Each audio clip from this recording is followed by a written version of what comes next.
there some experiences in your childhood or in your early life that have made you who you are today? My father has been a creative guy. We used to sit around and my father used to create stories on the fly, and he used to just keep on building the story while telling it to us. I think that is where I get my storytelling skills from. Editing and animation are two very different things.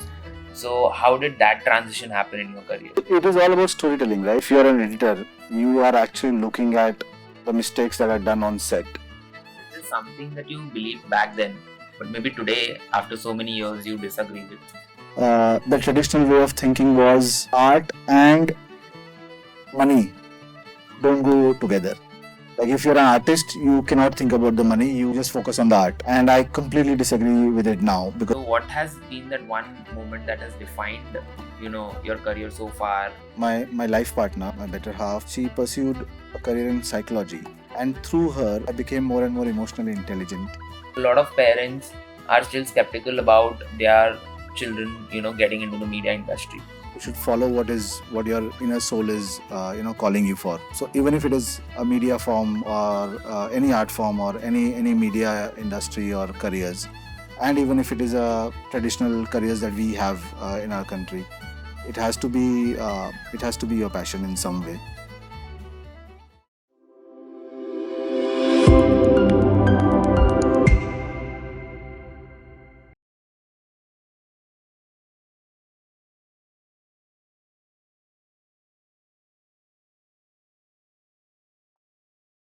Hello, everyone, and welcome to Perspectives by DGMC, an exclusive podcast series where wisdom meets aspiration. I am Sanman Hutgikar, the podcaster. We are joined today by a creative soul who has spent over 2 decades shaping invisible magic behind some of the world's biggest cinematic experiences. From working with studios like Disney and Universal to now serving as the country head of India, his journey has been of growth, of adaptability, and of vision. We are pleased to welcome Mr. Rutvij Barot on Perspectives by DGMC. Thank you so much, sir, for taking out time and being there on the show. And welcome to Perspectives by DGMC. Thank you. Thank you so much for having me. So, sir, let's start from the very beginning. There are usually a lot of things that shape how an individual turns out to be as a human being. We'll surely talk about your career today, but I really wanted to know, were there some experiences in your childhood or in your early life that have made you who you are today? Of course, there are a lot of life experiences actually. How do I start this? At a very young age, I was put in a situation where um, I was not I was alone, and that actually shaped my way of looking at things, taking charge of my life at a very young age. Probably, I think I was 6 or 7 year old when I was put into a hostel, and that experience, I think now when I look back at it, that has changed the way I deal with things. That has changed the way I take charge of things. Uh, Also, the experiences that my father shared with me, my mother shared with me, it was my father has been a creative guy, but he's also a finance guy. So he's a chartered accountant and he's a writer. So he writes novels. So we had childhoods where me and my brother, we used to sit around and my father used to create stories on the fly, on our request, and he used to just keep on building the story while telling it to us.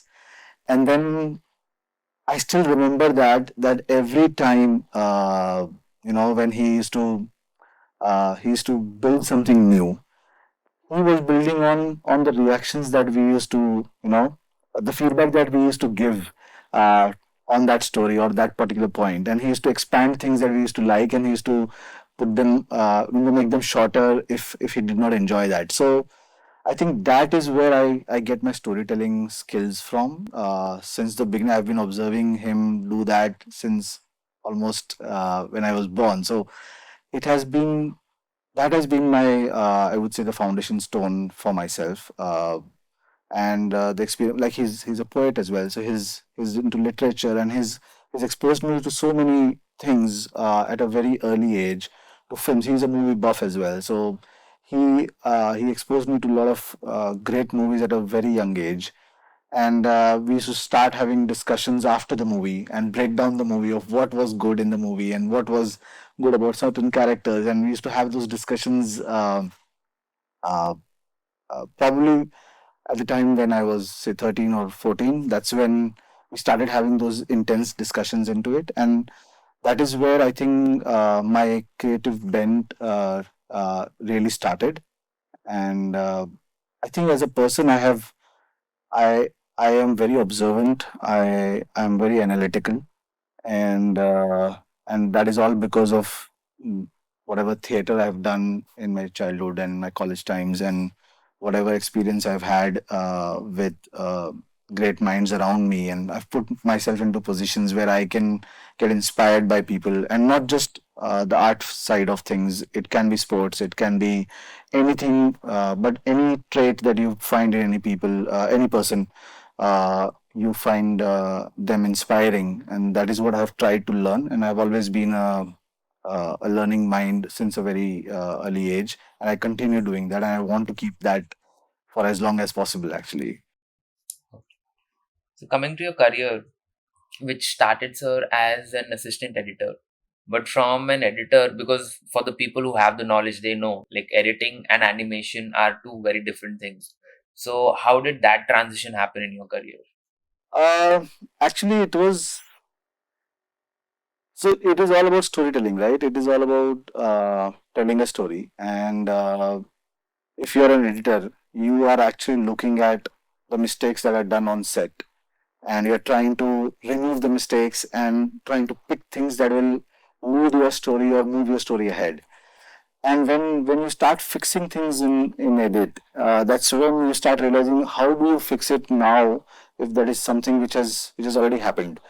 And that's where when I got introduced to a couple of films that like I think Jurassic Park and the first one, and there was one more film, Honey, I Shrunk the Kids.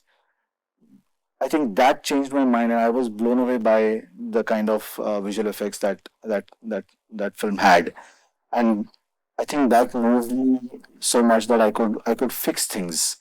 And innately, as a personality, I try to fix things, I try to arrange things, I try to organize things in general everywhere. Probably a little bit of OCD over there, but that is what I think helped me get into VFX and inspired me to jump into something like that. And I could sense that that is going to be the future of storytelling. So between an editor and an animator, who do you think has more creative freedom? Because ultimately both of them have to work under the director. Right. But who do you think is a little more, has more skin in the game? That's a tough one. I don't think so. How I see movie making as a art form, it's a collective art form. It is not someone painting something. It is a lot of people coming into the room and deciding that if you want to communicate this or tell this story, how am I going to add to that particular story? And every skill, be it a lightman, be it a sound artist, be it an editor, be it an animator, be it a comp artist or any departments, all departments are collectively working towards telling a story. So creative freedom is, I think it is how you look at it. The perspective is, according to me, animators would be trying to put soul into the character, and the editor would be actually uh, communicating that soul to the audience in some way through the cuts that they put in, through the scene that they build around, and things like that. So I don't think it is possible to say that someone has more creative power. Everyone has more creative power if they want to add value to the story. That's what I would say. So you've been in this industry for like more than 2 decades now, since the early 2000s. So is there something that you believed back then, but maybe today, after so many years, you disagree with? So when I started off, the traditional way of thinking was art and money don't go together. Like if you're an artist, you cannot think about the money. You just focus on the art. And I completely disagree with it now because I feel the industry that has been built around most art forms uh, has finance driving it, and understanding of finance is very important. And fortunately, what I have done is in the later part of my career, I've started engaging myself into the finance side of the industry, and that has actually helped me, add value to this industry in some way, understand the nuances of money that flows in to keep the creativity alive. So earlier I used to think, okay, if you, I wanted to be a pure artist, where you would think about just the art form and just the storytelling part and just the characters that you're building. But then later on, I started understanding the finance part of it, and I realized, okay, a pure artist, if he's not able to survive and he's not able to make his art form reach to so many people, or the more people, the better. I think that is futile in some way. Of course, I wouldn't say that being a pure artist is not good. I'm just saying that balancing out with finance is important now. That's what I think. I used to believe that you should be a pure artist to start with, but then I think now I don't agree with it completely. Okay. Just a follow up question with that.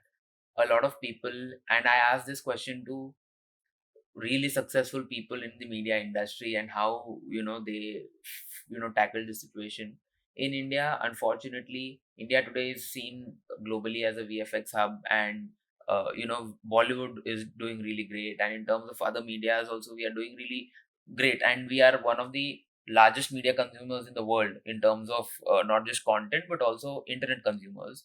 But even after so many things, a lot of parents are still skeptical about their children getting into the media industry, and they want their children to maybe go into the so-called traditional career paths.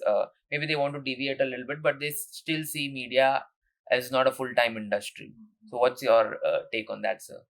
I would say if something something is moving you from inside, if something is calling you from inside, I think that is what you should look after.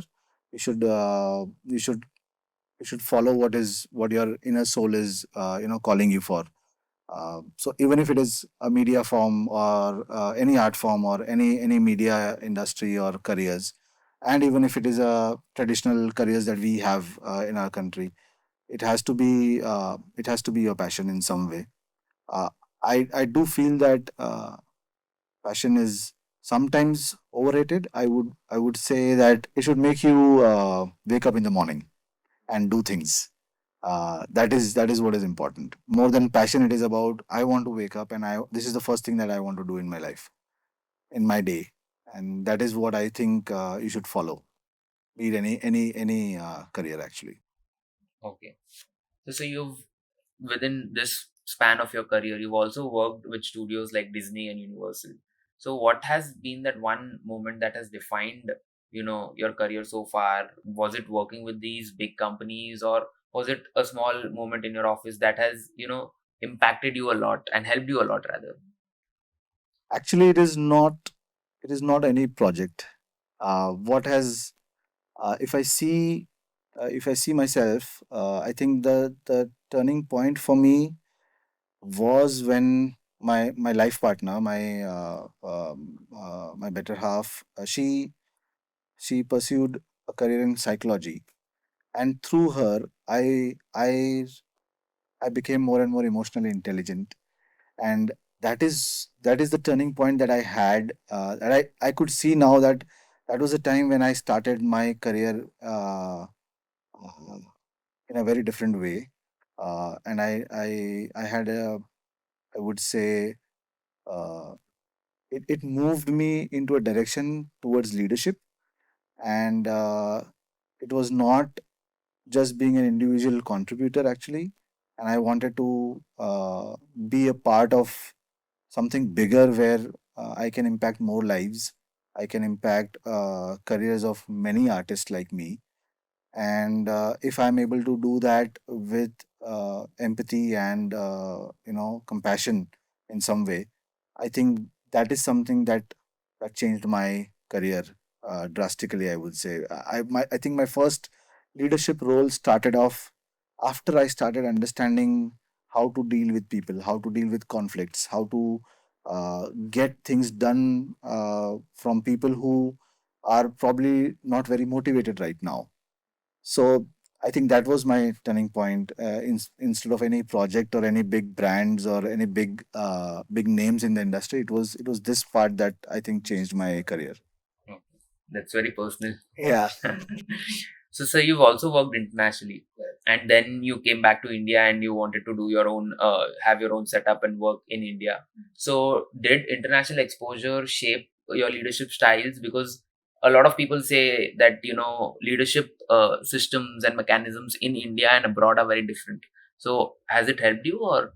Oh yes, definitely. Actually, uh, I realized the difference of being focused and being distracted, because I see most of our artists and most of us in any field or any industry, we are very distracted as a community, and the reasons are not, I'm not saying it in a bad way, but what I saw when I worked in an international studio and in a different country, people were very focused. People used to come to office and work for 8 hours without any breaks, without any chai breaks, and without any coffee breaks. They used to have their own lunch on their desk, and I saw that, and I said, "Wow, these guys are very focused." I'm not taking away from being distracted, because this is how we as a country, this is how we have seen our parents and grandparents work. We used to work in the fields. Agriculture was our main occupation long back, right? So when you see your grandparent, working in the field and then taking a break after an hour, enjoying the view around, or talking to someone on the side of the field, and then again coming back to work. This is the pattern that we are used to working, and this is what has come to us through generations. So we as a community work with, we don't want to just work, we want to engage with people while working, we want to enjoy while working, we want to have our own breaks. We have so many festivals in our country, culturally also, which are aligned with this thought process, that you don't need to just work for the entire year, you need to take breaks, you need to enjoy life while working, and that is what I see the difference. And it helped me, I think, when I realized that difference, it helped me understand how to generate that kind of focus and that kind of consistency in our artists, uh, by not pushing them into it, but actually giving them that safe space, and putting them into situations which would inspire them to do more and do better than yesterday. So that is what I think, it helped me a lot build teams around these kind of work ethics.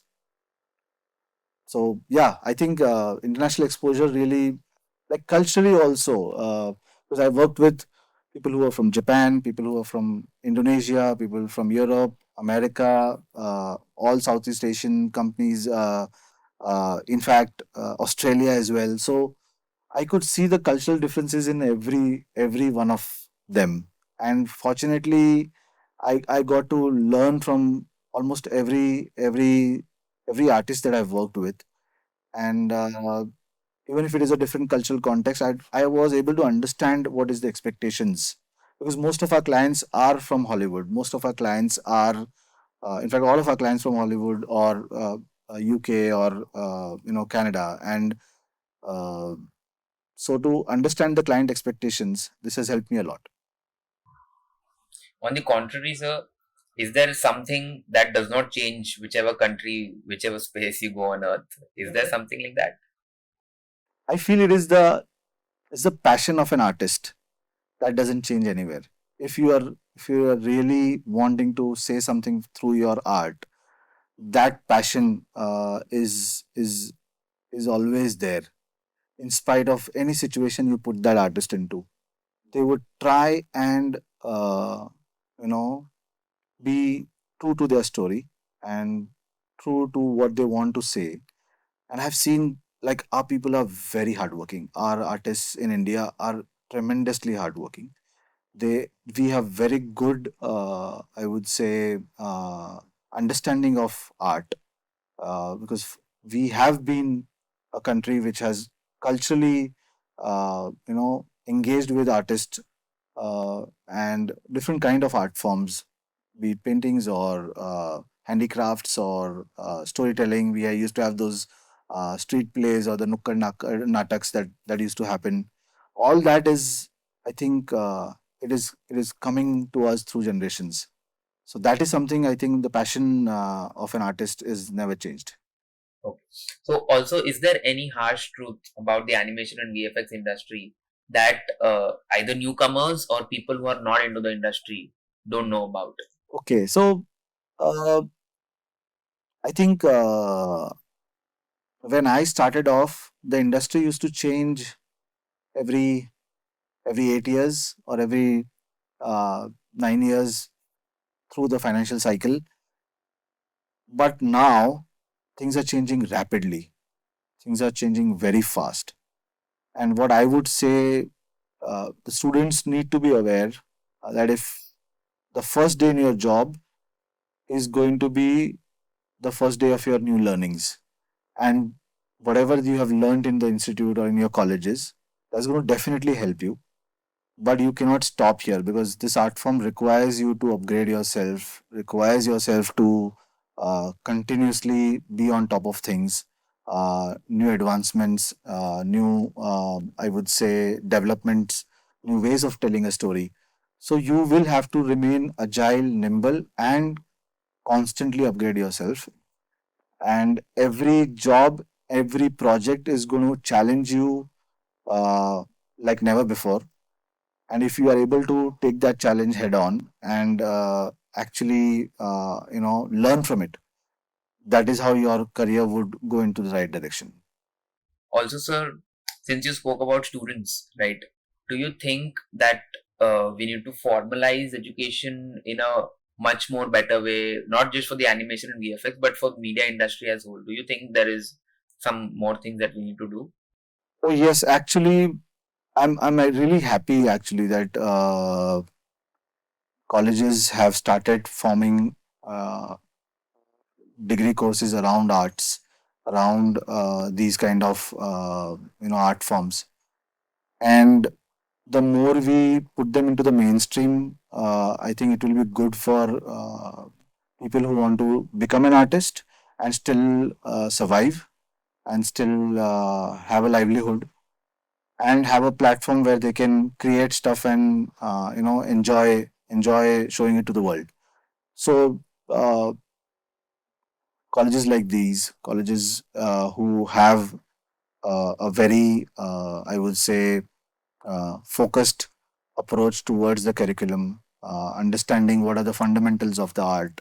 And since this is a vast field, there are so many different smaller art forms ingrained into this art form. So, uh, any performing arts or any color theory or anything that is related to visual and audio storytelling, I think that is something which needs a very focused curriculum, and I think our government is now actually being very focused towards it and creating uh, awareness around colleges and institutes where they can have degree courses, they can have a master's course for people to pursue. So it's very important because I never had that when I started off. I just learned on the job, and it was not considered as a very big career at that time. But then it's good that people have opportunities like this to learn from and have a very structured curriculum to learn from colleges like this. Also, looking forward, what are the projects that maybe you and your company is working on, or which are about to come, from the animation and VFX industry? Is there something that excites you about the future projects? So we are working on a Ridley Scott movie right now, and Of course, there are a lot of projects that we are working on. Some of them I cannot mention, but Ridley Scott is one. We have. I personally am actually looking forward to how uh, AI is going to shape this. I don't feel that AI can be creative. I feel creativity is something that happens because of human mistakes that happen on the floor or while creating something, and that is the magic.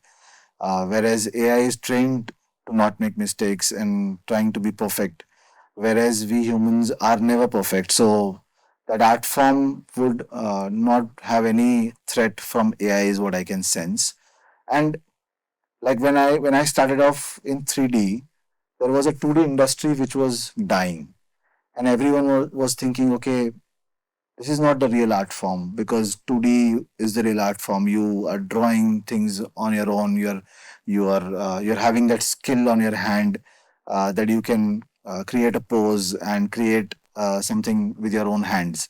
Whereas when 3D came in, we started using computers to create poses and things like that. So people were looking down on it, but then you see where people who have upgraded themselves to this tool, the storytelling fundamentals remain the same. It doesn't change, be it 2D, be it 3D, or be it in the future AI. But the fundamentals is what we humans are driving. It's not the AI that can drive. So I feel I'm interested to see how AI makes things efficient, but I definitely don't feel that it can take away our creativity. Okay. So we have a small rapid fire round also, sir, as a part of a show. So whatever comes to your mind first, or you can answer it in one word or one sentence. One of your own projects that has inspired you, the VFX of it. Actually, there are many, but I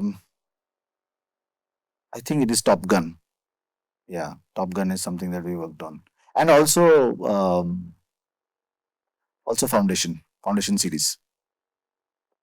If someone had to understand your entire career in one line, can you describe it? Is it possible? I will. I'll say it is every problem has an opportunity. Okay, so what frustrates you more, lack of creativity or lack of discipline in a team? I think it's discipline. Discipline definitely, hands down. One mistake you see young artists making today. Uh, I feel people nowadays get very emotional, and I tell this to my team as well. That focus on the process and not the person. So if you are able to focus on the process of doing things and not getting emotionally, affected by uh, the noise around it, I think that is what we should try and avoid. Habit that helps you stay creative. I think it is waking up in the morning and just doing better than yesterday. You're an early bird. I've become one. I used to be, late nighter, but I have become now, and I think that has helped me a lot in the clarity of thought that I have. So your go-to stress buster after a long project or a long day. I think stress buster, probably, yeah, watching a movie or getting inspired by life anywhere, going to the mountains and taking a break, being living a simple life somewhere probably would inspire me again. One filmmaker you would like to collaborate or work with. I feel Steven Spielberg is someone who I would really want to work with. What would you recommend? Creative careers or safe careers? Any day creative careers. Unfortunately, there are no safe careers now. So better is a creative career, definitely. Okay. So coming to the last question, sir, this is something that we ask to all our guests. What is that one advice that you would like to give to all the students who are listening to us today? I think keep learning. To know, be ready to receive. Be ready to receive criticism, feedback, and thank the person who's criticizing you, because if someone is actually giving you a critique, that person actually means you well, and that is the person who's trying to correct you. And even if whether you want to take it or not, but listen to that with compassion and with open arms, receive it very, I would say, positively. that is something that I would let the student know. Well, thank you so much, sir, for really answering all the questions so well. And I must say, not being stereotypical, but people usually think, animators and gamers, they are very tech savvy people with headphones on them, either working or having, playing video games and this, but it's not like that. There are people like you who have a very different approach of, life, because a lot of people think that tech people may not be that, deep, not might be having a lot of deep insights, but your insights and the way you've metaphorically given examples on a lot of aspects, especially on AI, the way you mentioned that AI and creativity, that's a very new perspective, which at least I never came across till now with any of the guests. We've had a lot of tech people also on the podcast, but that was really unique. And thank you so much for sharing all these insights and inspiring us. My pleasure. You've been kind. Thank you so much. Thank you. And that brings us to the end of this episode of Perspectives by DGMC. We hope today's conversation left you inspired and informed. A big thank you to you, sir, for sharing such beautiful insights with our listeners, and to you, all our listeners, for tuning in. Until next time, keep questioning, keep learning, and remember that every perspective has the power to shape your journey. This is Sanman Hutgikar signing off for today. Stay curious, stay connected. Thank you.